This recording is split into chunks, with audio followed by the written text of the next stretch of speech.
Hello and welcome to my continuation of my video talking about Season 1 of Telltale Games The Walking Dead. This video will break down the story of Episode 4 and 5 and the themes presented during the first season. While I hope that you finished the first video before watching this one, I would like to warn you that this video will contain spoilers for The Walking Dead Season 1. Just like in my last video, I will talk about some of the different choices the player can make and how they affect the story, but I will mainly be talking about what happened in my playthrough. Episode 4 begins with a shot of the train stopped outside of the town before transitioning to the group. It's shown that Omid's leg is still hurt as he trips lightly and has to support himself on a car. At this point, Lee has taken Clementine's walkie from her due to the fact that he has heard the stranger talking through it at the end of episode 3. As they are walking, Carissa says that they need to rest due to Omid's leg, but Kenny says they are near the waterfront and they'll be able to find a boat there. But shortly after this, they hear a church bell begin to ring. Kenny says that it's likely just automated, but Lee checks his watch and notices that the time is 20 past the hour. He then sees someone running on the roof overhead. Over the walkie, the stranger recommends that they get off the street, and shortly after this, the group sees that the bell ringing is beginning to attract the nearby zombies. The group tries to make their escape from the horde of zombies, but along the way, Ben and Clementine get cornered. Panicking, Ben runs and leaves Clementine behind to get eaten. Luckily, Lee is able to stop most of the zombies, with Chuck intervening to save her from one other zombie, allowing her to escape with Lee. Chuck stays behind, saying that he will be fine and that the group should continue on without him. The group doesn't object too much and they all make their escape to a nearby mansion. They hide in the backyard, being unable to find a way into the house. The group then tries to find a way inside, and after some searching, Lee notices a doggy door, but it's locked. Omid says that his neighbor had one like it, and that it's radio controlled so that the chip in the dog's collar will unlock it when the dog comes close. Lee sees a nearby grave, and upon digging it up, finds that the dog and its collar are buried there. Lee removes the collar and unlocks the doggy door. He then tries to unlock the door itself, but he can't reach the lock because he's too big. Before anyone can react, Clementine quickly crawls through the doggy door and gets the door open for the rest of the group. Inside, the mansion appears to be empty. Lee, Krista, and Kenny have a quick argument about the radio working, whoever it was that rung the bell, and whoever it was that warned them about the zombies. After this, the group decides to check around just in case anything is still inside. Lee looks around downstairs with Kenny and Ben going to check out the rooms that are upstairs. Lee checks around to find that it's empty, although he does get startled by a broom falling in one of the closets. Once he's done, Ben will run downstairs trying to get Lee's attention. Ben says that Kenny went to check up in the attic, but now Kenny won't come down, so Lee decides to go up and check on him. In the attic, Lee finds Kenny on his knees. As he climbs all the way up, he sees a young boy who turned into a zombie, who also resembles Duck and apparently starved to death. At this point, Lee can choose to either kill the boy or to have Kenny do it. In this case, I had Kenny kill the zombie. While I didn't have Kenny kill his son, and I still agree with that decision, I decided it would be a good way to offer Kenny some kind of closure about what had happened with his son. After he kills the zombie, Lee carries the boy down into the backyard. He then places them in the grave with the dog before filling in the grave with dirt. Just as he is about finished filling in the grave, Lee looks up to see someone standing in the alleyway behind the house. They run away almost as soon as Lee notices them. Lee runs up to the gate, warning them to stay away from the group, but not chasing them any further. Hearing Lee's yelling, Ben and Krista go up to check on him and see what was going on. I had Lee tell the rest of the group the truth about what he had seen. Kenny exits the building to check on the ruckus. After a short conversation and explanation, the group decides to send Lee and Kenny to check the river to try and find a boat that they can use to get away. Clementine asks to come along to try and search for her parents, but Lee says no, fearing that it might be too dangerous. Ben then confronts Lee about being left behind, but I calmed him down by asking him to stay behind and look after Omid, saying that Kirsten would not be willing to do what needs to be done if anything happens to him, especially with Clementine in the house. This request satisfies Ben, so after a bit, Lee and Kenny will make their way down to the river. On the way, Lee tries to have a conversation about the boy in the attic, but Kenny quickly shuts the conversation down. Before Lee can press any further, they hear another bell go off in the distance. Kenny, thinking it's a trap, gets angry, but Lee notices that it is further away and realizes that it likely won't draw any zombies to them. They hide from some zombies that pass by further down the road before continuing to the waterfront, but when they make it there, they find that most of the boats are all already gone. Seeing one boat that's partially in the water, Kenny decides to check it out to see if they can salvage it. Kenny then charges Lee with looking at the rest of the waterfront using a nearby tourist telescope. In order to get the tourist telescope to work, Lee has to find a quarter. During his search, he sees a giant wall made from zombie corpses, and some zombies are being impaled on spikes at the front of the wall.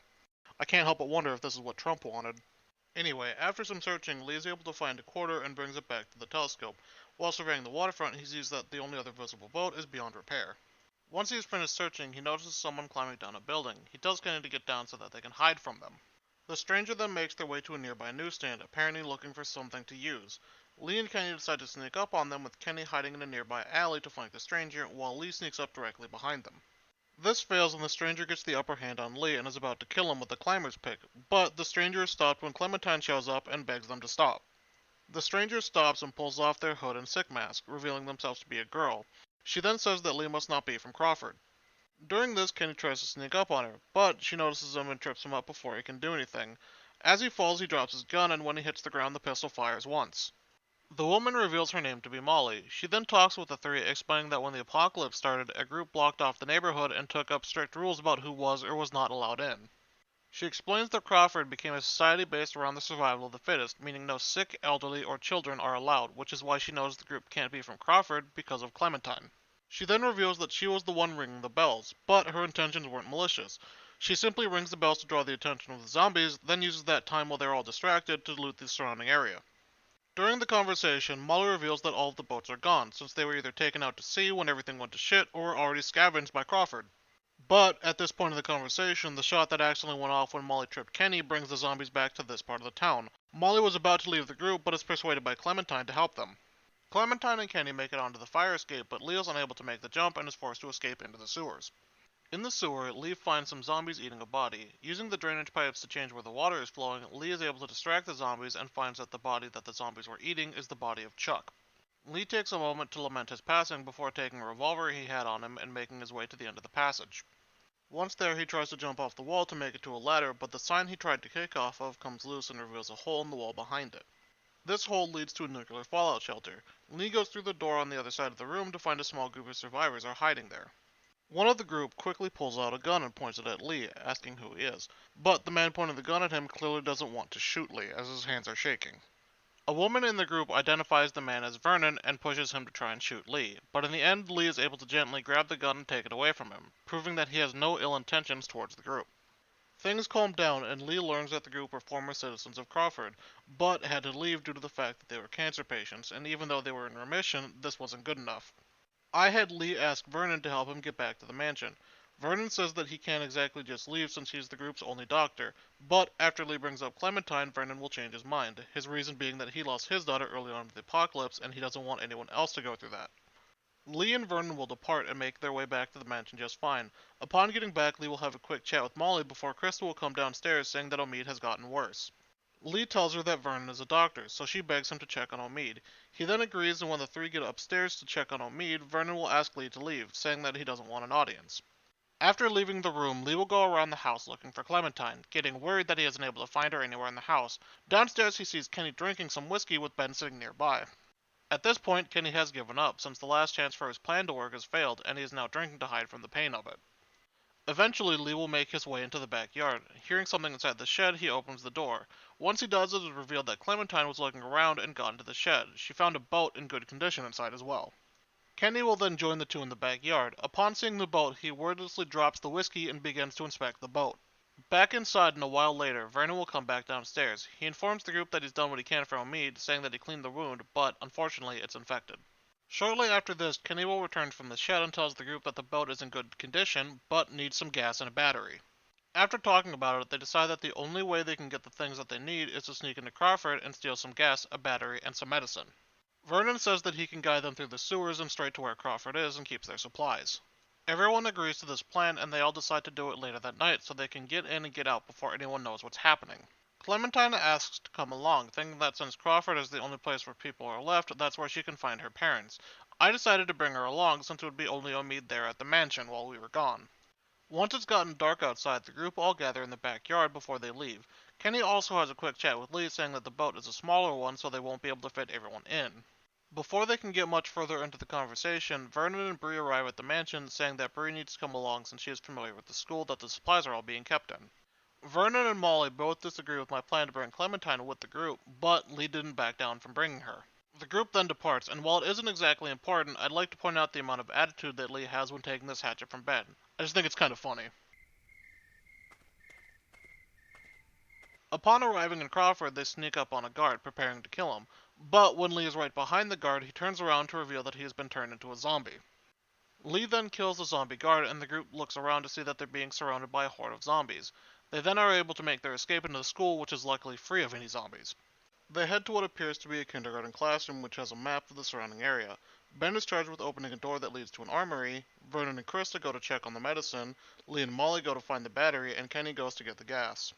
Molly heads out ahead of Lee, and when he tries to catch up to find her, Lee finds that he can't see her anywhere in the alley, although her shadow passes in front of the camera as you head towards the fence that divides the alleyway. Lee climbs through a shed and jumps past the fence, finding a garage door on the other side that is jammed shut. As he looks around, he is surprised by a zombie falling into the alley. Before he can do much, Molly shouts at Lee to leave the zombie alone. Molly jumps down into the alleyway and begins to assault the zombie's dead body. After a couple of seconds, Lee stops her, but she gives it one final stab with her climbing pick and a kick. Lee informs her of the garage door being jammed and says that they need something to lift it. She then hands Lee a car jack she conveniently had that they can use to lift the jammed door with. At this point, some zombies on the other side of the fence have noticed the two and knock over the fence to try and get to Lee and Molly. Luckily, they're able to get under the door before any zombies reach them. The two get to the other side of the door without any zombies really trying to follow. Once inside, Molly volunteers to make sure that no stragglers try and crawl underneath the door. Inside the auto shop, they find a car being held up by hydraulics and a semi-truck. The truck is missing a battery, but Lee sees an anti-theft system on the car and deduces that it must have a working battery. Lee then borrows Molly's pick to cut the hose to the hydraulics, but when he does this, the car doesn't come down slowly, instead falling and hitting the ground, which also sets off the alarm on the car. Molly holds off the zombies while Lee tries to get the battery. They then store it in Molly's backpack before climbing on top of the semi, which I don't know why Lee couldn't do that and then climb over to the car to retrieve the battery, but that's just a nitpick. Lee then shoots out the skylight and Molly climbs up before assisting Lee to get up onto the roof himself. From here, the two then jump back onto the school's roof, and from here they're able to climb back into the school through a hole in the roof. Lee jumps down first, but Molly doesn't follow after him. She instead decides to hang on to the battery while she goes to take care of something else. Lee isn't able to persuade her to do otherwise, so he decides to head back to the classroom.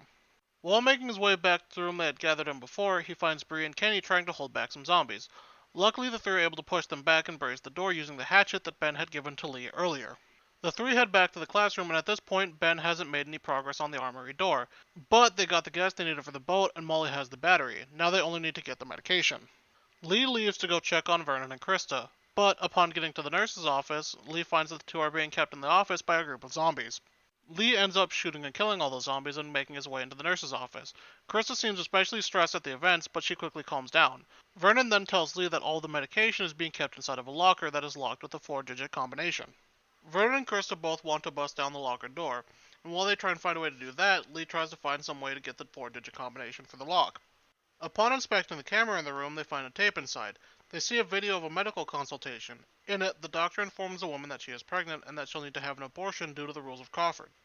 This shows just how messed up Crawford is, but the group is more disappointed that they couldn't find the combination from the video. Lee thinks back to the zombie that Molly brutalized in the alleyway, thinking that it might be the doctor in the tape. Lee then returns to the body, finding a tape on him and a note which has the combination to one of the lockers in front of the nurse's office. Lee finds a second tape inside of that locker as well. Upon returning to the nurse's office, Lee says that he found 2 tapes, and that one of them is dated the day after the first tape that they had watched previously. They play that tape, and from this they're able to see the safe number combination, and they also see a pregnant woman stab the doctor before taking his gun. She exits the room and gunshots can be heard in the background. After the tape finishes, Krista becomes emotional, crying as she moves away from Lee and Vernon. When Lee asks what's wrong, she says that it's just hard to watch, but at this point it's kinda obvious that Krista is pregnant. Lee then mentions the third tape, but Krista and Vernon aren't interested to watch, but I was, so I had Lee watch the tape. The video starts with a doctor standing in front of the camera, zipping his pants up. He then moves out of the way to reveal that Molly is standing behind him, putting on a coat. The doctor then says that their arrangement needs to stop because Oberson, the leader of the camp, is starting to send down people to keep better stock of the medication. Molly gets angry, saying that her sister needs the medication, otherwise she'll begin to show the symptoms and she'll be kicked out of Crawford. The doctor says that he can't and the tape ends. Lee then leaves the nurse's office and heads back to the classroom. I don't know why the doctor goes out of his way to record this conversation, seeing as how he admits to doing things that he should not be, such as giving away medication, but oh well. On his way back to the classroom, Molly climbs down back into the hallway. Lee notices her carrying a picture, and I had Lee calling out for lying to him on why she knew about Crawford. Molly reveals that her sister was diabetic, and they decided to live in Crawford since it seemed like a nice deal. But then they started to create and enforce the rules, and her sister wasn't able to make it once she wasn't able to get her medication. It's revealed that what Molly had left to go do was to get a picture of her sister since that's all she had left of her. As they go to turn the corner, a startled Ben almost attacks them with a hatchet before realizing who they are. He says that Kenny sent him out to try and find something to bust down the armory door with. He then found a hatchet stuck in the door at the front, and at this point some zombies bust through that door and attack the group. Molly kills a few, but gets grappled by one and can't break free. She yells at Lee to shoot the zombie, but someone else kills the zombie instead. It's then revealed that it was Clementine who shot the zombie. They all retreat back to the classroom, locking the zombies back outside, but as they do, Ben begins to break down. Unable to handle the guilt anymore, he reveals to Kenny that it was him who made the deal with the bandits, and that it was his fault that Katja and Duck are dead. Kenny rushes at Ben but is stopped by Lee and Vernon. Kenny angrily shouts at Ben, saying that he won't be allowed on the boat since they need to leave someone behind anyway. Krista votes that he get left behind since Ben also put Omid at risk, but Clementine approaches the group and asks if she gets a vote as well. I had Lee tell her that she does, and she votes that Ben shouldn't be left behind because Ben is her friend and they shouldn't leave friends behind. Krista then changes her vote to abstain from voting in the first place. I had Lee abstain as well, thinking that then wasn't the right time to have this conversation. For some reason, Bree thinks that she should get a vote despite the fact that she was part of a different group anyway. But she is quickly silenced when a zombie breaks into the room and ends up killing her. The rest of the group then runs into the armory, which was revealed to be a bell tower because of the bell ringing at the top. They try to run downstairs but find that it is overrun by zombies and are forced to climb back up the bell tower. Lee holds the door shut for a moment and finds that he is caught with the zombies from the second floor being between him and the top of the bell tower. Lee is able to clear out the zombies as he makes his way to the rest of the group. At the top they find a ladder leading down onto the roof, but before they climb down, Vernon asks if they came in from the railroad. Kenny then asks him why he asked this, but he deflects from answering and climbs down the ladder. The rest of the group except for Ben and Lee make their way down the ladder as well. As they're about to get on the ladder, they hear the bell ring, and it's revealed that the reason that the bell is ringing is because a zombie has been hung from the bell. This zombie swings forward and grabs Ben, pulling him backwards towards the railing, and once Lee has killed the zombie, the rail breaks and Ben falls backwards. Lee then jumps forward and is able to grab Ben before he can fall to his death, but Ben tells him to just let him go and save himself, since Lee won't have much time to escape. Kenny, having witnessed this, urges Lee to let go of Ben as well. The player is then presented the option to either let Ben go, ensuring that he dies, or to pull him up. For me, there was no question about what I was going to do. I pulled Ben back up, saving his life. He asked me why I would do that before they both escaped down the ladder and onto the school's roof. Now, I want to take a second to talk about this moment. It's kinda hard to understand why this decision is difficult to make without having played the game yourself, but I'd like to take a second to talk about that and why I made the decision I did. So up until this point in the story, Ben has kinda been a fuck-up. Most of the things he's done haven't turned out well, and while his intentions are good, his actions have led to the deaths of many in the group. Because of his deal with the bandits, Duck got bitten, Carly got shot by Lily, and Katja ended up killing herself due to the grief of losing her son. As well as this, earlier in the episode, he left Clementine alone to die to zombies. Luckily, Lee and Chuck were there to be able to save her, but in the end, Chuck also ended up dying because of this. Along with this, when the decision is being made, there is no one telling you to try and save Ben. Kenny wordlessly suggests that you just let him go, and even Ben himself is telling you to just let him die. But I didn't do that on this playthrough, and I didn't do it on my first playthrough either. My reason the first time through was a sense of altruism. I wasn't going to let anyone die, but the second time it was that same sense of altruism, and the knowledge that Ben being alive for episode 5 was important to Kenny's character arc. For now, I'll leave that there and get back to what was going on in the episode. The group arrives back at the mansion, and the game tries to make you think that Omid had died while everyone was gone, but it was pretty clear that he was still alive. After this, Vernon asks to have a conversation in private with Lee. Once he has Lee alone, he admits to Lee that he is concerned that he doesn't feel enough about Bree's death. Lee then asks why he wanted to talk, and Vernon voices concern about Lee's plan to just get on a boat and go anywhere. He then offers to Lee that he will take Clementine off of his hands. I had Lee offer him one chance to leave, but Vernon persisted, and so Lee got physical, holding Vernon against the door. He then tells Vernon that anyone who got between him and Clementine would end up dead. Lee lets Vernon go, then Vernon leaves the mansion, heading back to his people. Lee goes to talk to Clementine, but before he can, he notices Molly heading out. She says that she doesn't want to spot on the boat and is going to go back to living on her own again. Lee then enters the room with Clementine as she sits next to the window, staring out at Kenny working on the boat. Clementine turns back to Lee, asking where they're going to go. Lee admits to not being sure where exactly they would go. Lee then asks Clementine what's bothering her, and she asks if Ben is going to be okay. Lee admits that Ben is feeling guilty due to feeling like a burden to the rest of the group. Clementine then asks if they're going to have time to look for her parents. Lee admits that they won't have time to since Savannah isn't safe and they need to leave. Upon hearing this, Clementine begins to cry, turning towards the window and away from Lee. Lee reaches out to try and comfort her, but she turns her back on him, so he takes the walkie-talkie and places it on the desk before sitting on the couch and falling asleep. Lee wakes up a while later to find Clementine and the walkie missing. He walks downstairs and into the backyard where he finds her hat laying on the ground. He then hears static coming from the alleyway nearby. He goes to find the radio, and as he picks it up, a zombie jumps at him from behind some garbage. He kills it before picking up the radio. As he picks up the radio, he realizes that the zombie bit him, although the cuts from the bite are shallow. The group finds him out there, and I had Lee reveal that he was bitten to the rest of the group. Lee asks for the rest of the group to help him find Clementine. Omid and Krista are immediately on board to help. When Lee turns to Kenny, Kenny begins to question whether Lee would put his life on the line for Kenny, stating that there had been plenty of times when Lee wasn't there for him.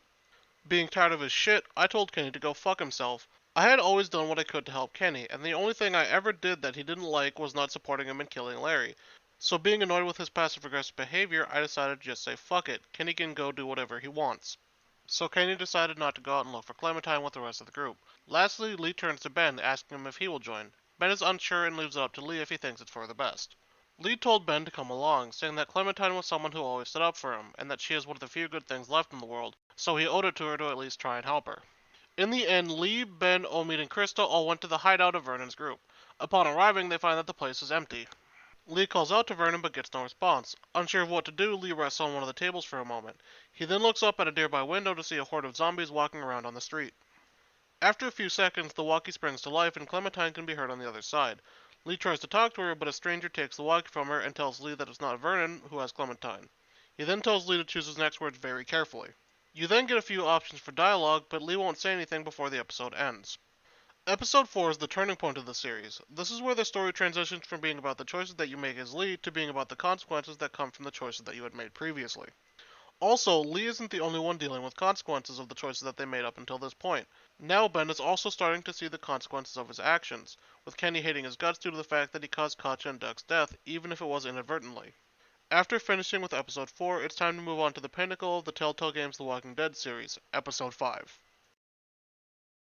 Episode 5 opens where Episode 4 left off, with Lee, Ben, Krista, and Omid all stuck in the basement.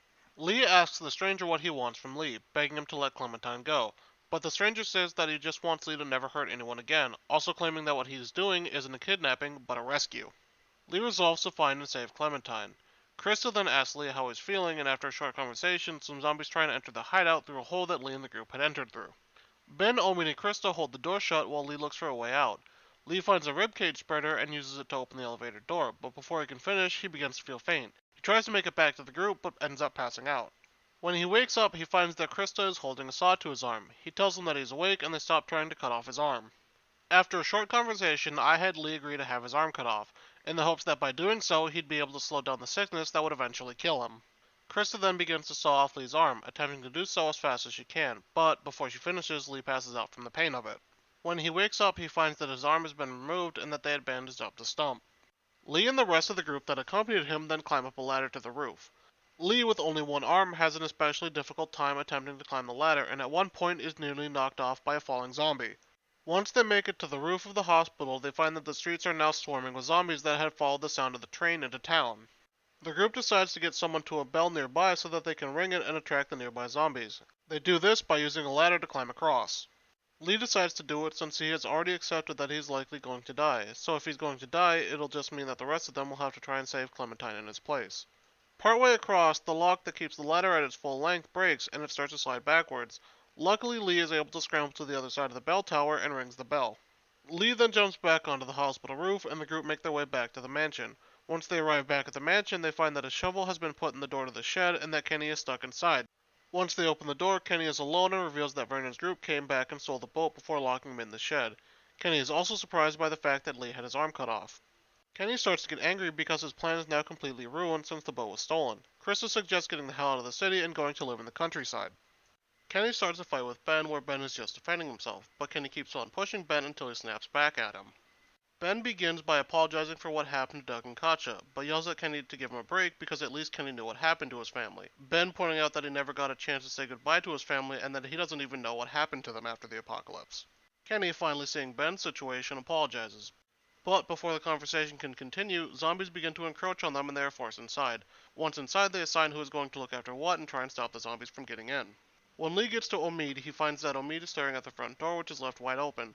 Some zombies are stopped from getting in, and after a few seconds, they manage to close the doors, but the zombies then begin to break in through the windows in the back door. They then retreat to the hallway with the attic in it, but none of them think of the attic immediately. They instead have a last stand using all of their ammo to kill some zombies. After everyone is out of ammo, Chris remembers the attic, and they all escape up there. In the attic, they hear Clementine over the radio, saying that she is with her parents.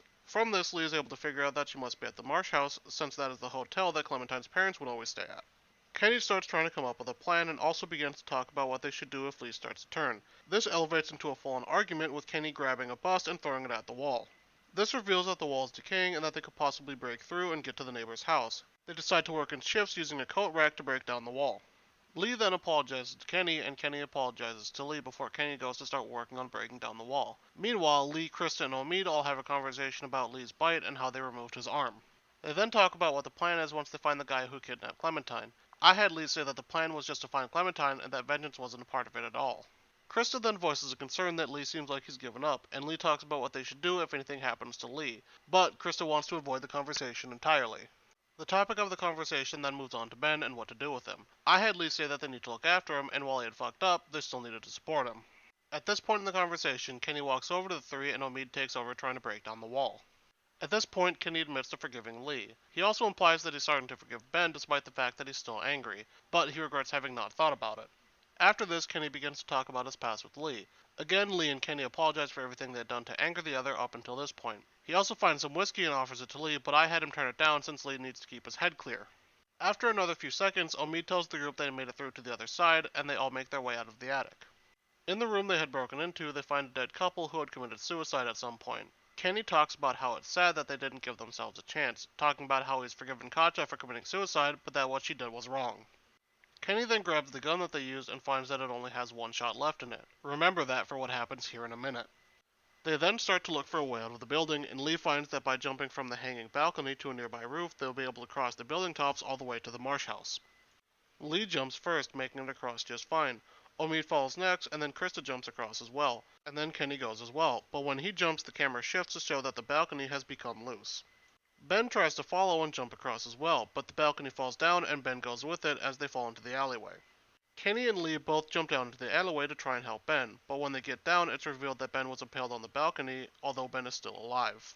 Lee and Kenny try and get Ben off the spike, but the zombies notice the three of them in the alleyway and they're unable to get Ben off of the spike. Ben then begs them not to let the zombies get to him. Kenny then asks Lee how many bullets he has. Lee tells Kenny that he is out, and Kenny tells Lee to go, but Lee objects. At this point, Kenny completes his character arc. Kenny grabs a hold of Lee and before he can do anything, pushes him behind a fence and locks it, preventing Lee from getting attacked by the zombies, but also preventing him from helping. The two then have a quick conversation. Kenny says that he has to do this before he starts to try and hold off the zombies, but they're too many for him to handle. Before he can be overtaken, Kenny forgives Ben. Despite Ben's fear of death, he feared the zombies more, so as an act of forgiveness towards Ben, Kenny uses the only bullet he has to kill Ben before the zombies could get to him. This moment here is the second half of the reason why I decided to keep Ben alive during the end of episode 4. I knew that no matter what, Ben was going to die here in this moment or in the bell tower. But the act of forgiving Ben was necessary for Kenny as a character, who regardless was going to end up being surrounded by walkers during this scene, or the next one if Ben died during episode 4, so I figured that it would be better to do this for him. A defeated Lee returns back to Omid and Krista before they begin to make their way across the rooftops, talking about what happened to Kenny and how Omid and Krista need to stay safe for Clementine's sake. Lee agrees and tells them that they'd be good for looking after her. The group crosses a wooden bridge, and on the other side is a hole in the roof that Kenny would have fallen through had Ben died in episode 4. A little further ahead, they reach a sign that could work to get across and get closer to the marsh house. The sign itself doesn't appear to be too stable, so they need to decide who is going to go across first. I had Lee decide to go across first because he was the closest to dying anyway, so if anything happened, it would be alright. And just as he's about to make it all the way across, the sign breaks, but Lee is able to stay on what is left hanging onto the building. Lee then tells Omid and Krista that he is going to go it alone the rest of the way, and that they should meet at the train once Lee has Clementine back. Lee then climbs his way down onto the street, and using a cleaver from back at the mansion, he kills his way through the street on his way to the marsh house. And upon getting there, he sees a station wagon idling outside. It then cuts to Lee walking through the hotel until he hears something in one of the rooms. Lee walks up and opens the door, entering the room. Inside, he sees that the door on the far end of the room is being kept shut by a rope that is tied to the closet. As Lee approaches the door, the stranger approaches him from behind and keeps Lee at gunpoint. Lee simply greets the stranger, who is caught off guard by how civil Lee is acting. The stranger notices Lee's missing arm before telling Lee to put his things on the nearby table. He then forces Lee to go take a seat while the stranger sits opposite of him. He asks Lee if he knows who he is. My Lee did, knowing that he was the man who owned the station wagon that the group stole from in episode 2. The stranger then asks if he saw anything he wanted to take. Lee counters saying that he didn't agree to take from the man, which the stranger reveals that he knew, and he asks why Lee didn't. My Lee didn't do it because it was someone else's stuff, and it wasn't his to take. The stranger then asks Lee if he's ever hurt anyone that he cares about. Lee tells him that it wasn't on purpose. This is where the stranger reveals his motivation for following Lee all the way from Macon to Savannah and kidnapping Clementine. He tells Lee about how he hurt his wife and lost her trust. He reveals that he took his son hunting after the apocalypse, and while hunting, his son got lost. After he returned home with his son, his wife was horrified, and him, his daughter, and his wife all went out to go search for the boy. But while they were gone searching, Lee's group found the station wagon and took all of their supplies. When that happened, any chance he had to regain her trust was shattered. As they got hungrier, she blamed him more and more until she decided to take her daughter and leave him. He ended up finding them dead on the road just a day later. After he has explained this, he asks Lee if he looks like a monster. Lee said that he didn't. I remember during my first playthrough answering yes to this question, but on this playthrough I didn't see that same monster. Instead, what I saw was a pitiful shell of a man. He had been through the same fate as Kenny, but unlike Kenny, it was his own mistakes that led to it.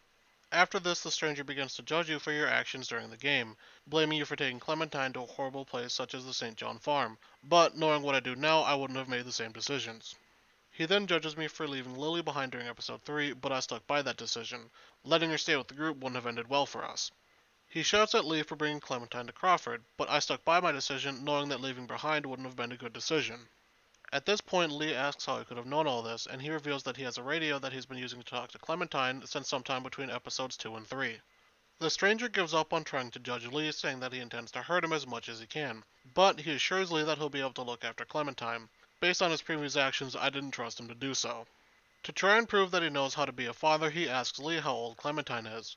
Lee responds that Clementine is 8, but the stranger says that he is wrong, and that she had just turned 9 a few days ago. After this, the stranger leans forward, looking into what appears to be a bowling ball bag, and he begins to talk to it. At this point, Clementine is able to sneak out of her room, and she sneaks up on the stranger. Being unaware of this, he continues to talk to the bag, referring to whatever is inside as Tess. He then tells Tess that she will like Clementine, and that while she isn't Lizzie, she is sweet, telling Tess that Clementine wouldn't hurt a fly. After saying this, Clementine gets close enough and punches him in the head, distracting him long enough for Lee to be able to lunge at him. The two struggle for a minute, but Lee is able to push the stranger into the closet, where he strangles him with his one hand.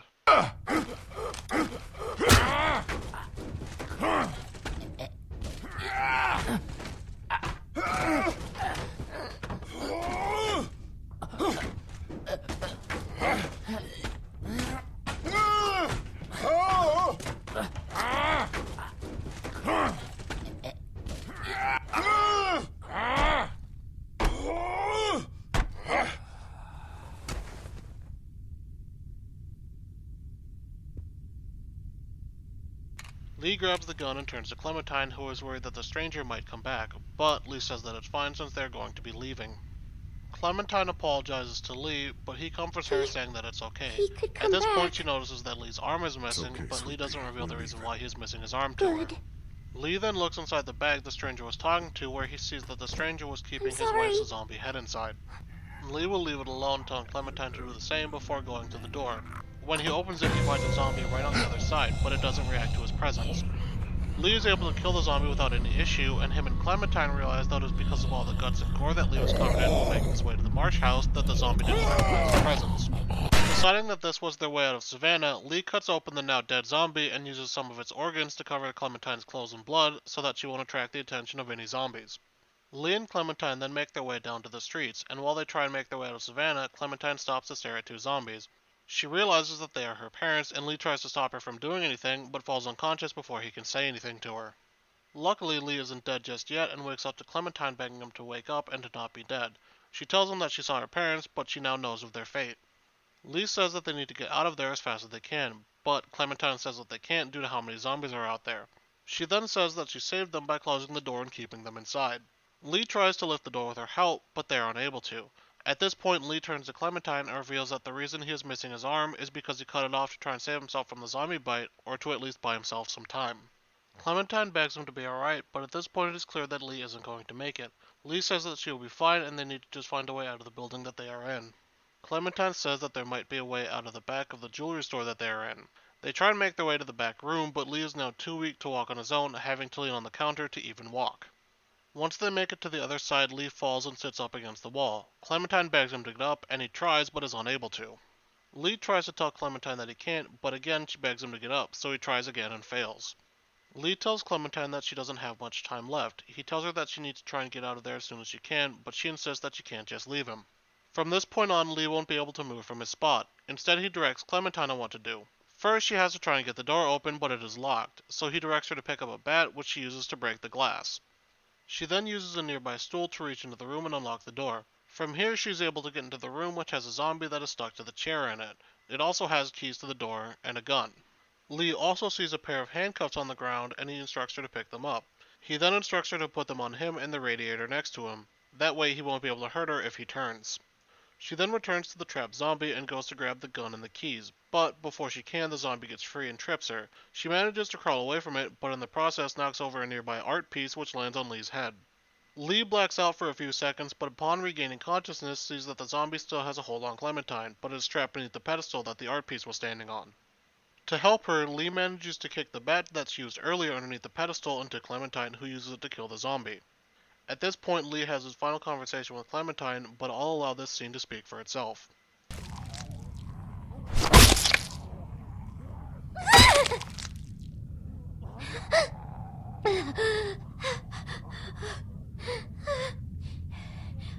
I did it. I got him. Great, Clem. Good job.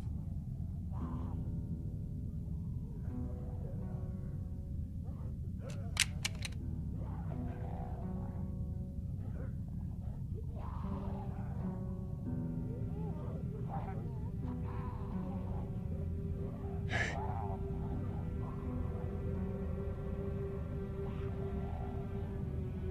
You're strong, Clem. You can do anything. But I'm little. Doesn't mean nothing. You go see bad stuff, but it's okay. My parents. It's so horrible. I can't imagine, sweet pea. And now, you? Please. Please don't be one of them. Please don't become a walker. There's only one thing you can do. You know that. I don't know if I can.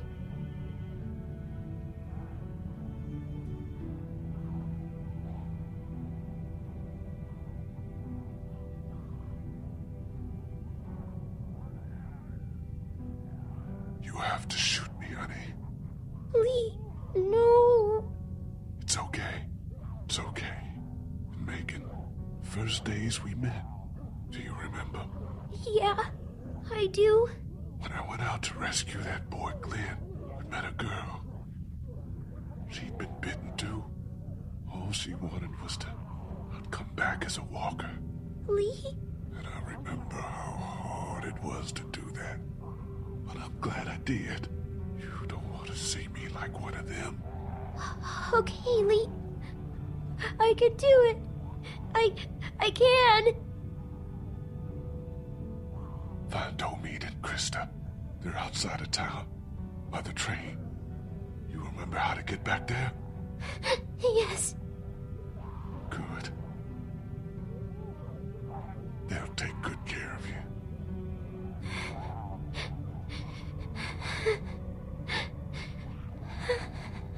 And Clem.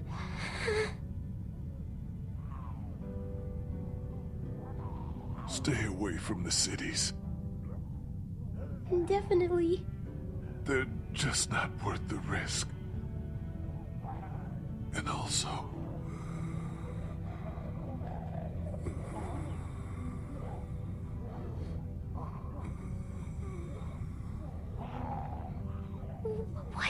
What is it? no, don't worry. All right.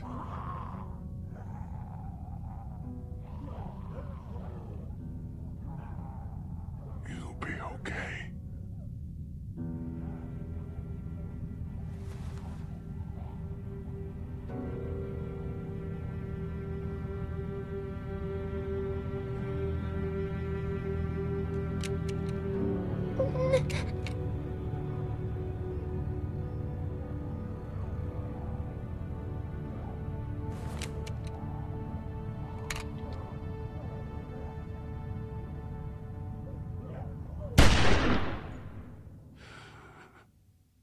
There is a short after-credit scene where Clementine is out in the countryside, now alone. She takes a seat on a log, and after a few seconds, she looks up to see two figures walking in the distance. They continue to walk until one looks up and apparently sees her. At this, the screen cuts to black. Thus ends Telltale Games The Walking Dead Season 1, a game that is about making difficult choices and then dealing with the consequences of those choices that you had to make. Season 1, from what I can tell online, is rather well respected, but if there is one piece of criticism that people level against it, it is that your choices don't matter. This is kind of the case. As I point out with several choices in the game, no matter what choice you make, it ends up having the same outcome. Some examples being if you save Duck or Sean in episode 1, no matter what happens, Sean ends up dead. Or in episode 2 when you make the choice to cut the teacher's leg off or not, if you do like I did when you bring him back, he dies and attacks Katja as a zombie. If you don't, the other student is injured and dies, attacking Katja just like the teacher did. Another example is if you choose to save Ben in episode 4 or not. If he lives, you get the scene I talked about. If you don't, he falls to a death on the bell tower. In the end, Ben dies either way. In my game, Kenny ends up sacrificing himself to save Ben from the fate of being mauled by zombies. In another person's game, Ben isn't there, so they all cross the roofs just fine, but Kenny ends up falling into the building and getting surrounded by zombies. The one choice that goes the longest without being looped back into itself is if you choose to save Duck or Carly in episode 1. In this case, whichever character survives gets to live until Lily shoots them during episode 3. But back to the original point. While it is true that in The Walking Dead your choices won't affect the outcome, in the end the decisions you make do have an impact on how the story plays out, and that's what matters. An example for me would be Kenny. I remember during my first playthrough back when the game first came out that I never had any problems with him. I didn't back him up when he tried to kill Larry, but he didn't become passive aggressive with me afterwards in that playthrough either. But in both games for me, Kenny was there with Lee until the scene where he forgave Ben and spared him the fate of being torn apart by zombies. Ultimately, I think that Season 1 of The Walking Dead is an amazing game. And while the zombie genre has become somewhat oversaturated, Telltale Games The Walking Dead stands head and shoulders above the rest of the genre by not focusing on killing zombies, but instead by focusing on the characters and how they deal with the zombie apocalypse. In the future, I intend to come back and look at the rest of the series by Telltale Games, but for now I plan to look at something else, something that isn't so sad and depressing. For now, I hope you all enjoyed my video about Telltale Games The Walking Dead, and if you liked it, please join me in my next video where I talk about Portal 1 and 2 by Valve. After that, I intend to look at Undertale by Toby Fox. I hope you'll join me again next time, and thank you for watching.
Atop the crags and cliffs the air is thin, so we'll find a mountain path on down the hill. Meet me where the snow melt flows. It is there, my dear, where we'll begin again. Skip and stones, braiding hair, last year's antlers mark the trail. Take us back, oh, take us back, oh, take us back. Take us back, oh, take us back, oh, take us back.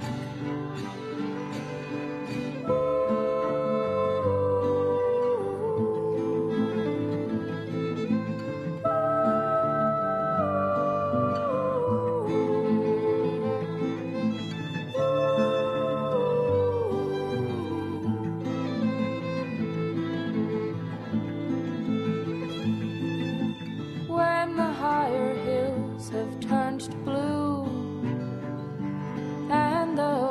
waves are lapping where the children